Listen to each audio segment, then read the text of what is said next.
Selamat siang teman-teman, perkenalkan saya dengan Dr. Randi. Hari ini saya mau bicara tentang diare. Sebentar lagi saya piket siang.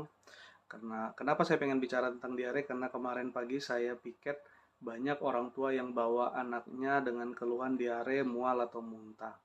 Sementara kita tahu diare sendiri pengertiannya adalah BAB cair lebih dari 3 kali. Artinya 4, 5, atau 6 dan seterusnya. Dan terjadi perubahan konsistensi, artinya dari yang padat ke cair. Nah, kalau dua kriteria itu tidak masuk, ya belum kita katakan diare. Nah, kriteria rawat inap sendiri di BPJS, ya harus diare yang profis diare yang lebih dari 10 hari. Nah, saya coba memahami kenapa BPJS menyarankan untuk 10 hari ya. Mungkin karena diare sendiri penanganannya hanya terapi cairan, entah itu minum, entah itu cairan infus, tidak perlu terapi-terapi yang lain. Ya kalau diperlukan ya baru kita memberikan terapi zinc atau LBO.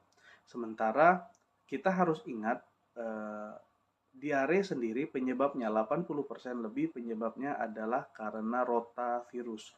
Sementara kita tahu rotavirus sendiri ya masuk itu ke dalam tubuh ya biasanya ada makanan atau minuman entah kurang mateng, kurang masak, kurang bersih, apapun itu. Nah, tubuh yang hebat ini, ciptaan Tuhan yang hebat ini berusaha mengeluarkan si virus tersebut, si rotavirus tersebut. Nah, mengeluarkannya lewat dua cara. Ini saya selalu sampaikan ke pasien yang ketemu sama saya. Ya, pertama lewat bawah yaitu mencret. Artinya, mencretnya tidak boleh dihentikan. Nah, seringkali pasien ini khawatir karena anaknya berak 3 kali, 5 kali, 10 kali, 15 kali. Nggak perlu. Ibu atau orang tua atau ayah nggak perlu panik, tidak boleh menghentikan frekuensi diarenya. Kenapa? Karena memang tubuh harus keluarin si virus-virus tersebut, si rotavirus tersebut. Jadi ya nggak perlu panik selama anak itu masih mau makan, ataupun nggak mau makan hal yang biasa ketika diare. Yang penting masih mau minum. Begitu. Nah, lalu cara keluar yang kedua yaitu lewat mual atau lewat muntah. Nah, sementara kriteria rawat inap di BPJS muntah profis yaitu muntah lebih dari 6 hari. Nah, saya coba memahami kembali kenapa harus muntah lebih dari 6 hari. Ya mungkin ya BPJS ingin mengajarkan kita sebagai warga negara atau orang tua harus prepare atau persiapan obat mual muntah di rumah. Kalau saya coba perhatikan obat mual muntah bukan hal yang susah untuk didapetin atau perlu resep, enggak. Bahkan di Indomart, Alfamart atau warung-warung terdekat kita bisa pakai ya golongan-golongan dimenhidrat seperti Antimo mual muntah pada anak atau vitamin B6, atau bahkan kalau ke rumah sakit kita pakai golongan domperidon sirup, atau lebih tinggi lagi ondansetron sirup. Nah, ya pengalaman saya sebagai orang tua yang juga punya anak, setiap kali mual muntah atau diare ya saya menyediakan dua jenis obat yaitu domperidon dan ondansetron sirup. Nah, problemnya sekarang seringkali ketika anak diberikan obat mual muntah masih muntah, ya berarti ada banyak hal yang mungkin kita harus pikirkan. Pertama, mungkin cara ngasihnya salah. Kedua, mungkin dosisnya salah. Nah, saya selalu sampaikan ke pasien, semoga berguna ya. Eh, Cara minum obat ya, pertama dosisnya dulu yang kita atur. Kedua, minumkan obat mual muntah, tunggulah 30 menit.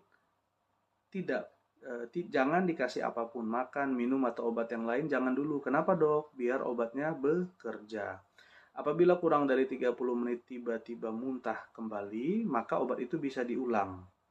Artinya kita anggap obat yang diminumkan tersebut keluar semuanya, makanya obatnya bisa diulang.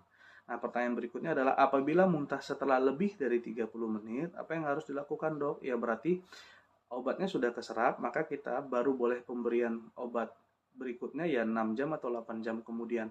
Atau selalu persiapkan obat mual muntah. Kalau saya di rumah siapkan dua jenis golongan obat mual muntah, yaitu satu domperidon, dua ondansetron sirup atau mereknya biasanya ODR.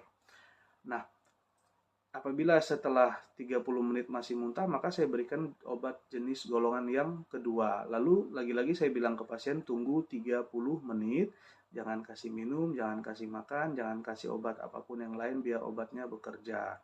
Seperti itu. Nah, anak Kalau masih mau makan, masih mau minum, ya berarti belum masuk kriteria dehidrasi sedang atau berat, atau muntah profis lebih dari 6 hari. Nah, apabila sudah diberikan golongan-golongan obat tersebut dengan cara yang benar, dengan dosis yang benar, tetapi masih muntah, ya mungkin harus dipikirkan untuk dibawa ke rumah sakit untuk pemasangan infus atau bahkan hanya untuk injeksi atau suntik obat mual muntah tersebut. Nah, sementara diare itu sendiri, kembali ke diare, diare itu tidak butuh obat-obat khusus seperti antibiotik atau obat keras, karena ya itu tadi seperti yang saya bilang di awal, penyebab dari diare itu 80% adalah rotavirus.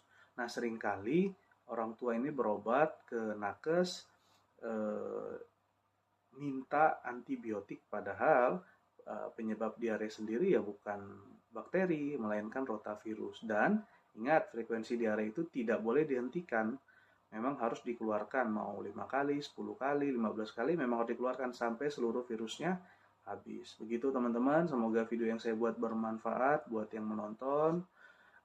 Terima kasih.